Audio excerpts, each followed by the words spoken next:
Hello guys, welcome to my channel. Today we will learn how to add a one component to another component. So this is my component and I just want to add my bike card component into this component. So how we can add it here?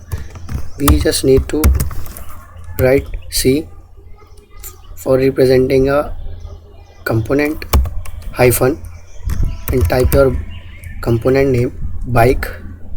Before each capital letter in your component name you have to add a hyphen, then type card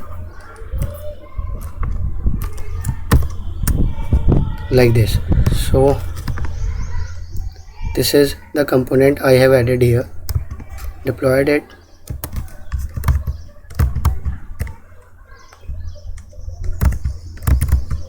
It is successfully deployed, and check it here, loaded.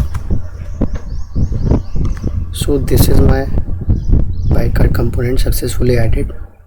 So this is the way you can add your component. While adding your component, so you need to check your component name because you have to add a hyphen before each capital letter. Okay, so remember that thing. Thank you so much.